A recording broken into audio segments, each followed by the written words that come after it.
The most gorgeous Pokemon reveal yet, and it was wasted on a Pokemon like Poltchageist? Well, it's only been out for an hour, and I can't tell if I like it or hate it.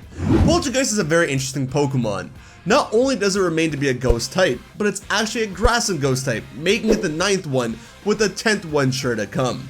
And what's crazier than that is that, despite this, it's not actually a regional variant or form of Sinistea and Polteagist, but rather an individual Pokemon.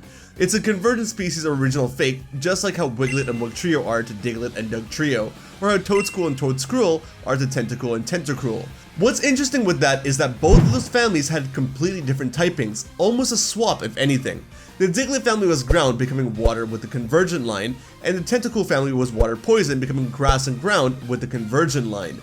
But here it turns out that it keeps the same typing of ghost, is a regional form, and what's crazier is it's not even a convergent species of Polteagist, despite its name. It's actually a convergent species of Sinistea, which is crazy name-wise. I kinda wish it was an evolution of a Sinistea at that rate, but somehow it isn't, and it's most likely going to have another evolution to match the Sinistea line. Whether it has its own unique name or whether it has a name closer to Sinistea is going to be interesting, but I reckon that the name will indeed be closer to Sinistea. In fact, at this rate, I'm expecting the evolution to look like Sinistea. Maybe the matcha tea brewing inside Poltchageist and then it being served into a Pokemon called Matcha's Tea, or something as the final product. That's how cheeky I'm expecting Pokemon to be, and I'm calling it Matcha's Tea from now on. But yeah, with Poltchageist, Matcha's Tea, Ogerpon, Dipplin, and all the other grass types from Gen 9, grass types have been really getting some love this generation. Poltergeist was actually revealed on what I believe is called the Quixie Festival, an Asian Valentine's Day that also doubles as a Demon Parade Day, where ghosts can come into the human realm to celebrate, which explains why Poltergeist was able to come in and haunt the old man, telling the story and everyone else. Poltergeist is also based off the Tsukumogami, a tool that needs to be passed down for 100 years for it to be inhabited by a spirit or a yokai and become alive and self-aware. There were even old Japanese ideas that spirits would come and possess teacups and teapots, which might even add to my idea of majesty being a real thing. Oh, also speaking of 100, this seems to be another Pokemon to have a 1 out of 100 form, so shiny hunters are going to have a splendid time with this one. Through the website we learned that Poltchageist and Sinistea may both have swirls on their body, but for Sinistea it's a weak point and that it isn't the case for Poltchageist.